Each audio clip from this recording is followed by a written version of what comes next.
dans l'émission Parole de femmes. Nous parlons construction, architecture cette semaine. Et oui, nous sommes devenues des femmes bâtisseuses. Aurélie, ça te parle? Très bien, je suis une architecte. Excellent. Aurélie est la femme la plus manuelle que je connaisse. Oui, vraiment. Après moi-même. Parce que nous sommes avec toi, Pasteur Sissi, depuis hier. Et c'est vraiment le thème que tu avais à cœur. Femme devient l'architecte de ta vie. Et tu nous as dit que toi, en tant qu'enfant, que jeune fille, tu n'as pas vraiment été éduquée de cette façon-là, où les femmes construisent, les femmes bâtissent de façon naturelle. Mais aussi, en général, dans la vie, c'est pas forcément l'image qu'on t'a transmise de la femme. Mais, gloire à Dieu, Jésus est venu tout changer dans ta vie. Et toi-même, aujourd'hui, tu es devenue une vraie architecte. Et pour ceux qui veulent plus te connaître, je leur dirais de regarder l'émission d'hier, où tu nous as vraiment donné une belle partie de ton témoignage. C'était très, très touchant. Puis je pense qu'il y a beaucoup de femmes qui peuvent se reconnaître dans ce genre de contexte et aussi d'éducation. Et comme je l'ai dit hier, on a commencé à parler de ces 7 colonnes qui font de nous des femmes architectes selon le cœur de Dieu. Et on a parlé du bon sens, mais nous ne sommes pas allés jusqu'à la réflexion, puisque les femmes peuvent et doivent réfléchir. Exactement, exactement, c'est ça. Donc, la femme est appelée à être une femme réfléchie, une femme de bon sens qui réfléchit. Voilà. En fait, ça va de pair. Ça va de pair parce qu'une femme de bon sens, c'est aussi une femme qui est prudente. Et pour avoir la prudence, il faut réfléchir. Parce que la Bible nous dit que le prudent voit le mal de loin et il se cache. Les insensés, ils vont comme ça les yeux fermés et ils sont frappés. Donc, en tant que femmes bâtisseuses, architectes, nous devons être des femmes qui réfléchissons. Alors, quand on parle de la réflexion, c'est un jugement qui se fait dans la discrétion. Qu'est-ce que je veux dire par là quand on parle de réflexion qui se fait le jugement qui s'est fait dans la discrétion? C'est le fait d'être lent à parler, prompt à écouter. Parce que nous, souvent, les femmes, on aime parler. On aime parler. Moi, je suis du genre, mon mari me parle comme ça, peut-être j'écoute. Mais au fait, je n'écoute pas. Parce que je suis en train dans ma tête, là, ça tourne. OK, qu'est-ce que je veux lui dire? Qu'est-ce que je veux répondre? Mais ce n'est pas une bonne manière de faire. Si ce n'est pas ça, c'est dès que l'autre commence à parler, toi, tu parles, cacophonie, vous ne vous comprenez pas. Et comment allez-vous bâtir? C'est ça, au fait. C'est difficile quand il n'y a pas un bon entendement où l'autre est en train de parler, toi, tu es en train de parler et il y a cette cacophonie-là. Finalement, vous n'arrivez pas à vous comprendre. Donc, en tant que femmes qui voulons bâtir, femmes architectes, nous devons tenir cette colonne-là qui est la réflexion. Avoir le temps de réfléchir. Qu'est-ce que l'autre est en train de me dire? Qu'est-ce que Dieu est en train de me dire? Parce qu'au fait, ce n'est pas seulement entre nous. Ce n'est pas seulement entre l'homme et la femme, ni entre nous tels que nous sommes là, ni avec les enfants, mais c'est aussi avec Dieu. Plusieurs fois, Dieu nous parle, mais nous n'entendons pas. On n'est pas là. Et hier, on a parlé du bon sens et Aurélie nous a dit qu'on avait tendance à complexifier, c'est ça? Oui, Annabelle. Rendre complexe. On va le dire comme ça aujourd'hui. Le bon sens. Mais c'est pareil pour la réflexion. Quelquefois, il y a des personnes et des femmes, en donnant leur vie au Seigneur, c'est comme elles pensent qu'elles ont perdu leur droit de réfléchir et que le fait de réfléchir, de prendre ces temps d'arrêt, c'est peut-être quelquefois un manque de spiritualité parce qu'il faudrait que Dieu me dise tout, mais Dieu passe à travers notre réflexion et notre intelligence parce qu'on nous a pas ôté. Voilà, Dieu nous a pas ôté notre cerveau. Le moment où on est né de nouveau, il a remplacé notre cœur, mais notre cerveau a demeuré normalement. S'il y en avait un, bien entendu. T'en penses quoi, Mathilde? Tu veux vraiment savoir? Moi, je veux savoir. Je pense que, justement, on doit réfléchir aux choses, mais selon l'Esprit de Dieu. Voilà. Il ne faut pas, comme tu dis, arrêter de réfléchir parce qu'on est devenu un enfant de Dieu. Et puis là, je réfléchis plus par moi-même. Au contraire, en fait, c'est que quand on est né de nouveau, notre esprit a été recréé. Et on doit vraiment juste prier en langue, connecter avec cet esprit de Dieu-là pour pouvoir être impacté dans tout notre être, dirigé. par l'Esprit de Dieu qui est en nous. Donc, si je suis dirigée par l'Esprit de Dieu, la parole de Dieu dit que j'ai la pensée de Christ. Voilà. Donc, si j'ai la pensée de Christ, mes réflexions vont se porter vers ce que Dieu pense. Exactement. Je suis guidée par la parole. Je vais être guidée par l'Esprit de Dieu qui est en moi, par une paix ou une absence de la paix aussi. Exactement. Donc, vraiment, ça, c'est la manière dont Dieu nous dirige. Wow. Des fois, on n'a pas d'ange qui nous apparaît, mais des fois, pour nous Beaucoup de dire, tu fois, vas prendre tel chemin, tu vas prendre telle option à l'université, tu vas devenir telle personne. Donc, ouais, c'est ce que j'en pense. Donc, une femme réfléchie, c'est une femme conduite par Pour l'Esprit aller de dans Dieu. ton sens, Mathilde, Amen. c'est que parfois on veut raisonner, mais on raisonne en dehors du cadre, en fait, dans lequel Dieu nous a fixés. Voilà. On raisonne en dehors de l'Esprit de Dieu, en dehors de la parole de Dieu. Et là, c'est sûr qu'il y a quand même des choses qui sont claires. Mais je le dis parce que je l'ai déjà vu. Il y a des choses qu'on sait que c'est clair. On a pris hier le cas, par exemple, de ne pas épouser un inconverti, par exemple. Voilà, exactement. On commence on le sait. En fait, beaucoup de gens savent la bonne chose à faire dans certaines situations, mais justement, au niveau de la réflexion, c'est comme s'il y avait quelque chose qui se produisait où on refuse, en fait, Voilà. de faire cette bonne chose-là et on commence à se dire non, mais s'il y a... Mais dès l'instant où toutes ces choses arrivent, le non, mais si, alors qu'il y a une parole claire, alors qu'il y a quelque chose de clair qui est établi, il y a l'Esprit de Dieu qui atteste que ce n'est pas la bonne façon de faire. Mais là, il faut qu'on se dise, il faut qu'on accepte, en fait, qu'on n'est pas dans le bon sens et de revenir, en fait, dans le bon sens de la réflexion. Exactement. Et c'est vrai que cette réflexion, à la fois, si elle n'est pas soumise à la pensée de Christ, Voilà. si elle n'est pas soumise non plus à la parole de Dieu, elle peut soit quelquefois nous faire penser en dessous de ce que Dieu a pour nous parce qu'on va se limiter, Ça. mais quelquefois elle nous fait penser... Ben, on ne peut jamais vraiment penser au-dessus de la volonté de Dieu parce que, bon, il n'y a rien au-dessus, mais en dehors voilà, de la volonté de Dieu parce qu'on a des aspirations qui ne sont pas du tout sanctifiées ou des aspirations qui sont juste inspirées de notre naturel, de ce qu'on voit, de ce qu'on perçoit. Et d'où j'en viens comme ça aussi naturellement à cette troisième colonne qui est la soumission au Seigneur. Et donc, je rappelle, première colonne, c'était le bon sens. La deuxième, c'était la réflexion. Et troisième, la soumission au Seigneur. Voilà. Et quand Avec grâce et élégance.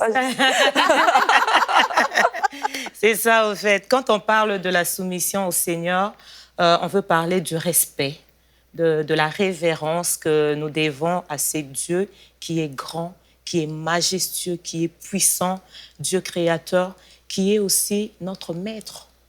Parce que quand on dit qu'une femme soumise au Seigneur, tu dois reconnaître que Dieu est ton maître et que toi, tu es comme la servante, l'esclave, si on peut le dire. N'ayons pas peur des mots.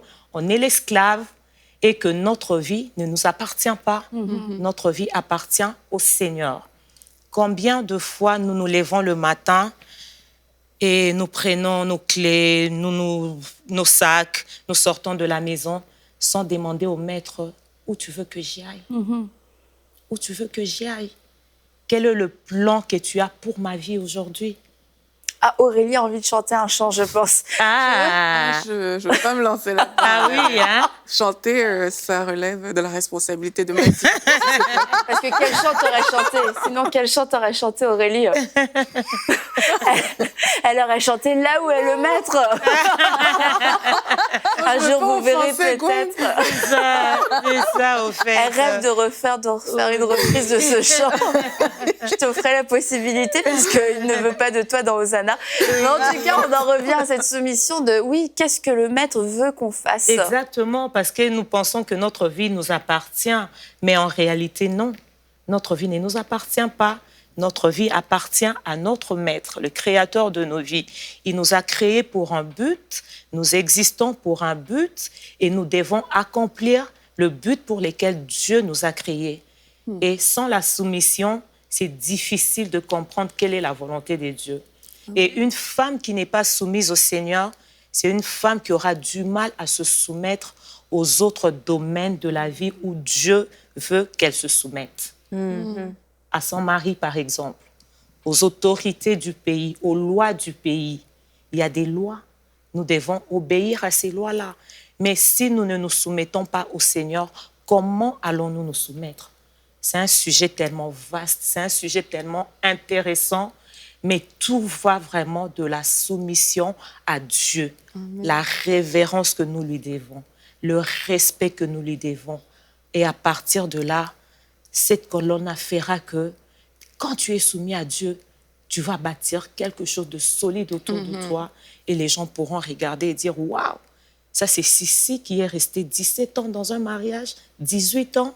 Oui, c'est bien moi. » Pourquoi? Parce que c'est parti de la soumission au Seigneur. Et je sais que, bon, comme je me soumets à Dieu, la Bible me dit de me soumettre à mon mari. Alors, mon Seigneur, j'aime l'appeler mon Seigneur. Et quand je dis ça, je dis à qui Sarah appelait Abraham mon Seigneur. Ce n'est pas parce qu'il est mon Dieu, non, mais il est mon Seigneur. Donc, quand je dis ça, il est « Oh, yes !» Donc, c'est un peu ça. C'est un peu ça que, par rapport à la soumission. Et c'est vrai qu'on peut quelquefois partir dans des plans complètement, complètement fous d'un côté, je dirais, sans Dieu, mais je trouve que les plans de Dieu sont encore plus fous.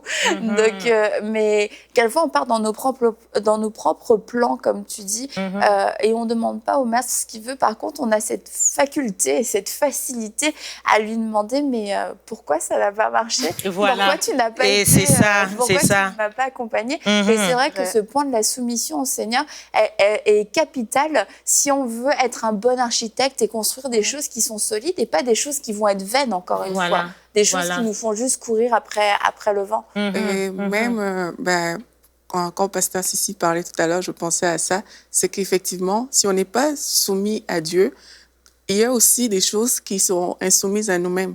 Parce que c'est ce qu'on aura comme semé, en fait, par rapport à notre vie.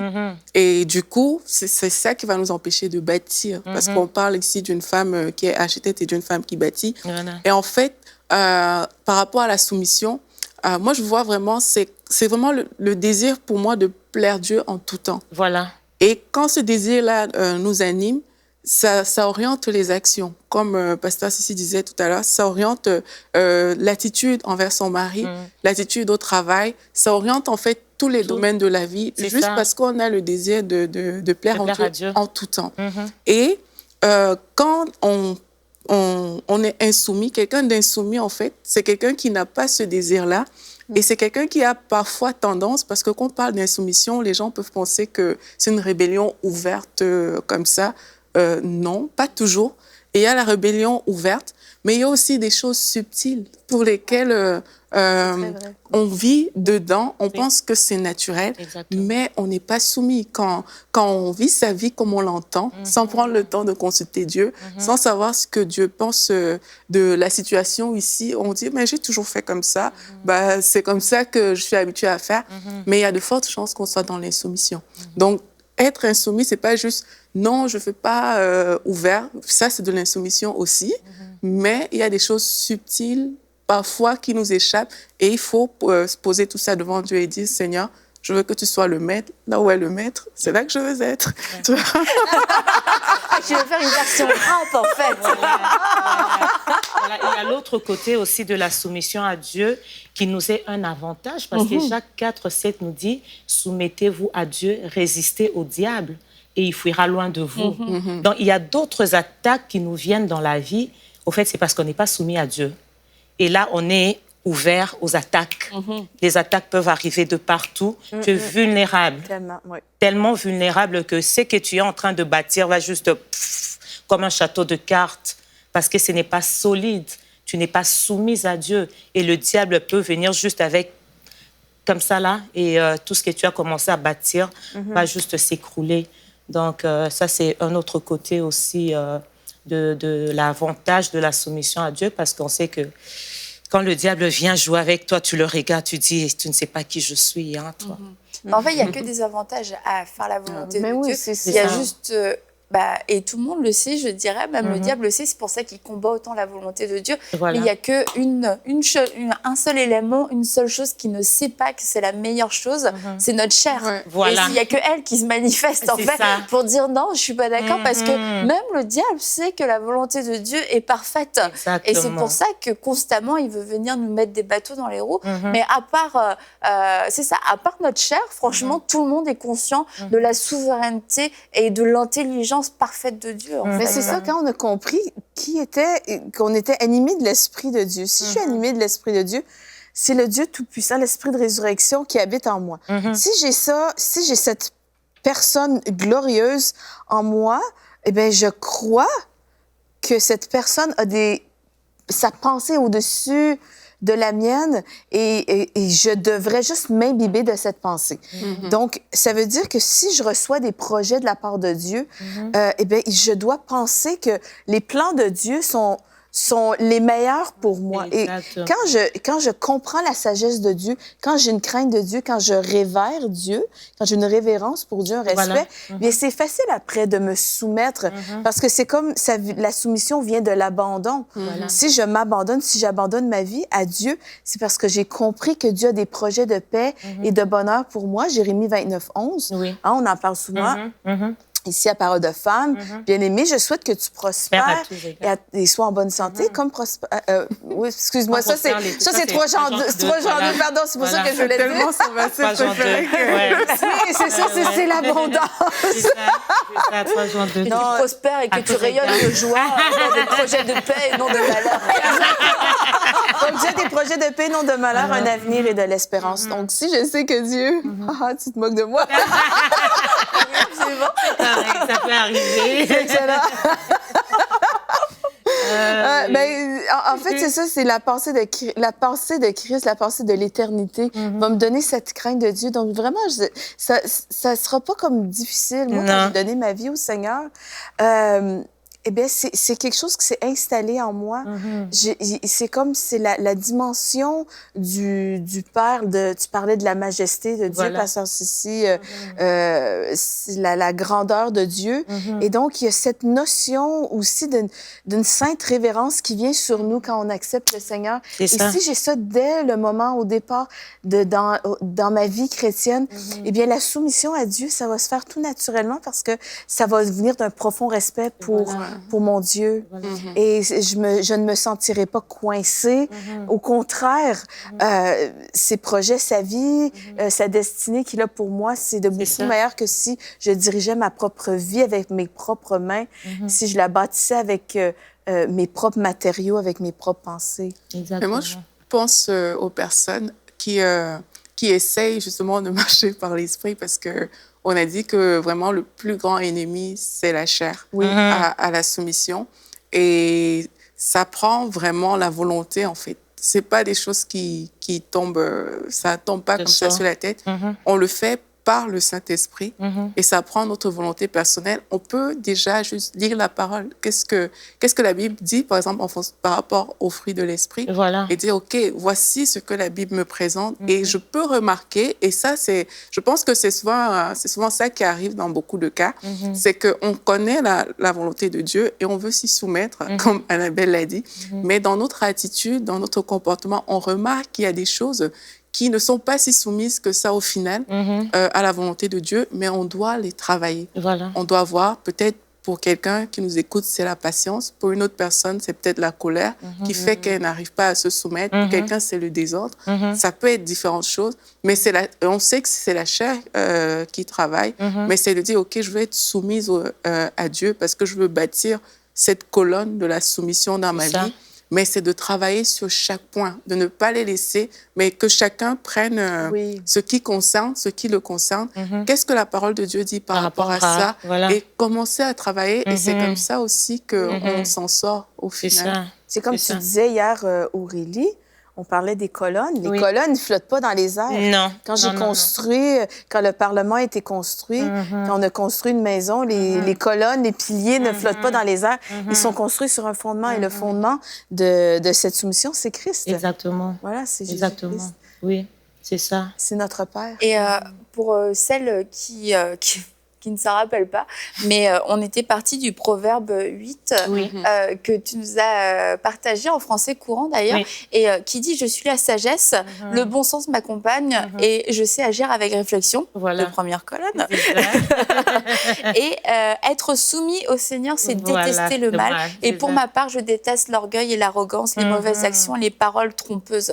Et le fait aussi de se soumettre au Seigneur, d'accepter que la soumission au Seigneur soit une colonne dans ma vie, ça me garde d'un tas de choix et aussi de façons de faire. Parce qu'aujourd'hui, la société ne nous enseigne pas qu'on peut réussir sans orgueil, sans arrogance, sans paroles trompeuses et sans mauvaises actions. Au contraire, on nous dit plutôt l'inverse, que c'est à travers le mensonge, la manipulation, le fait de s'élever au-dessus des autres, d'écraser les autres, qu'on va pouvoir être de vrais architectes, qu'on va pouvoir construire quelque chose et que c'est comme ça qu'on va pouvoir s'imposer dans ce monde, dans cette génération. Et le fait, c'est vrai, d'être soumis au Seigneur, comme tu l'as dit, ça nous protège tellement de toutes les attaques et ça nous protège de nous retrouver sur le terrain de l'ennemi en un rien de temps parce qu'on croit que c'est ça les bonnes qualités de quelqu'un qui bâtit, quelqu'un qui est fort et tout ça, alors que le Seigneur ne nous dit pas du tout ça. Au contraire, il nous dit que oui, on a une certaine vulnérabilité, une certaine faiblesse en lui, mais que c'est avec ses armes à lui qu'on va pouvoir s'imposer. C'est lui qui va nous imposer, en fait. Voilà. Et ça, peu importe la sphère dans laquelle on se trouve, ça peut être dans le mariage. Et quelquefois, tu sais, quand tu passes à l'aéroport, tu vois des magazines et tout, c'est comme l'infidélité, un piment pour votre couple. C'est sérieux, un piment pour ton couple? Un piment mortel, ouais, c'est sûr. Pour l'éducation des enfants, le mensonge, des choses comme ça. Oh, c'est pas très grave, l'éducation à la sexualité, la manière dont aujourd'hui on veut essayer d'inculquer la sexualité aux enfants. Bon, bref, un tas de choses. Mais si on est architecte de notre vie, on doit vraiment prendre en compte cette soumission au Seigneur de laquelle va découler un tas de choses dans notre façon de faire, de façon totalement concrète et tangible. Et de la même manière, vous avez démarré une église, mais il faut une éthique pour démarrer une église. Il faut de l'intégrité. Il faut établir une charte. C'est ça. Est-ce que quand tu as établi l'église, vous êtes allé à la sortie de toutes les églises de la région pour recruter des gens? Non, ça, c'est entre autres une chose qu'on a refusé de faire, c'était le recrutement. On n'a même pas recruté nos parents. Nous non plus, non. On a laissé l'Esprit de Dieu diriger les gens. C'est ça. Mais c'est ça, oui, ça se fait pas tout seul. Ici, au Canada, il faut établir une charte. Il faut soumettre au gouvernement provincial, fédéral. Toute la paperasse qui vient avec. Et il faut se soumettre à ces choses-là pour pouvoir être conforme. Donc, on veut que notre vie soit conforme aussi à la charte que Dieu établit pour notre vie. Je pense que au ciel, on a chacun un dossier. J'aime réfléchir qu'il y a comme un dossier à notre nom.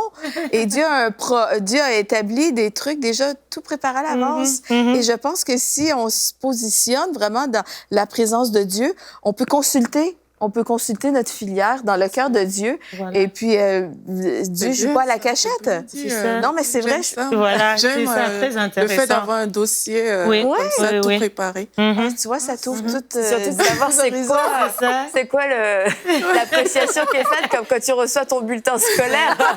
Qu'est-ce que ton prof a écrit? La Bible parle on a le livre de souvenirs. Il y a un livre dans lequel est écrit toutes nos actions. Donc, ça mais qu'est-ce qui est merveilleux avec Dieu, c'est qu'il nous laisse consulter notre dossier. En fait, Seigneur, quels sont tes projets pour moi? Et hop, là, tu peux être transporté. Seigneur, et juste pour finir cette émission aussi, un mot peut-être sur les finances. J'avais la pensée que c'était peut-être important d'adresser le sujet des finances par rapport à la soumission au Seigneur, que nos finances, elles aussi, sont soumises. Nos finances sont soumises. Ça, c'est vraiment très important parce que j'ai parlé de notre pasteur Harold Sowerby, notre premier pasteur. C'est un homme qui nous a beaucoup impacté du côté finance, mon mari et moi. Et parce qu'au Congo, ça n'existe pas l'affaire on donne la dîme là, mais ici, c'est différent parce qu'il y a les taxes et tout. Quand on te paye, il y a les taxes et on enlève déjà les taxes. Alors, le pasteur nous avait inculqué cette vision-là de donner toujours sa dîme avant les taxes. Et des fois, c'était difficile. Tu as comme $500, mais au fait, ton salaire, c'est $1000. Et là, tu dois donner ta dîme de 1 000 $. Ça prend la soumission. Il y en a qui se disent pourquoi on a parlé de ça. Il restait que quelques minutes.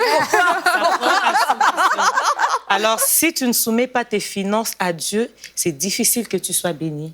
Nous, on a toujours fait ça et on a vu comment Dieu a ouvert les portes des finances dans nos vies et comment Dieu nous a... Parce qu'on a besoin de provisions pour la construction. Exactement, pour donner, on a besoin, comme nous dernièrement, on s'est acquis le bâtiment à l'église, il fallait donner.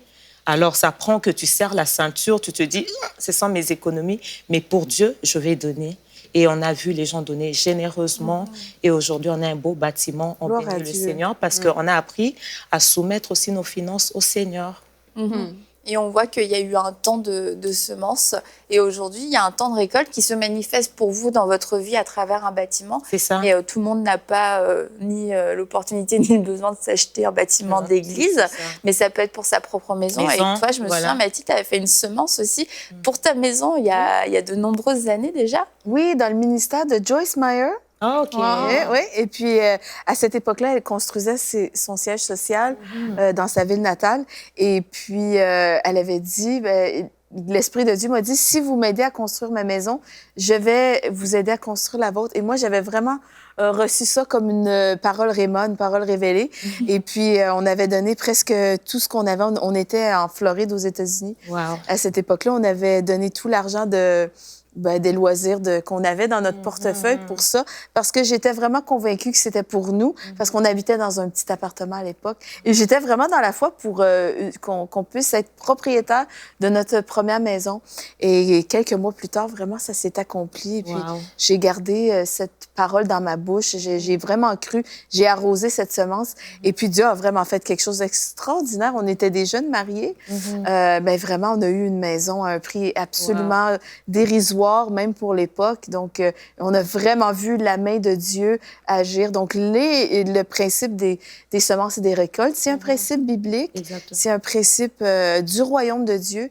Et as-tu regretté de t'être soumise à la volonté de Dieu ce jour-là? Absolument pas. Au contraire, c'était vraiment une joie. Je me souviens que j'ai remis ça avec joie parce que j'étais dans la foi que ce que Dieu me demandait de faire, ça devait être pour vraiment notre bien. Donc, je me souviens que ton mari disait, même après, au retour, tu parlais de ce que tu allais faire dans ta maison. Ça, c'était vraiment une femme de foi. Et ça motive, hein? Ça motive à toujours donner parce qu'on voit les fruits de cette obéissance. Amen. Mais même là, c'est même pas logique, finalement, que de semer pour la maison de quelqu'un d'autre, des bureaux de quelqu'un d'autre. Tu te dis, ils vont avoir tellement d'argent, qu'est-ce que moi, ma semence représente pour cette personne? Pour cette personne, peut-être rien, mais pour Dieu, ça représente tout. Ça représente une semence qui va porter du fruit et qu'à un moment donné, tu vas pouvoir manger toi-même de ce fruit. Donc, ça représente absolument tout, ça fait toute la différence. Et demain, on va continuer, Pasteur Sissi, avec toi, et on va parler de la femme intelligente. La femme intelligente. Donc, on verra si nous serons toutes sur le plateau demain. Oh, Dieu.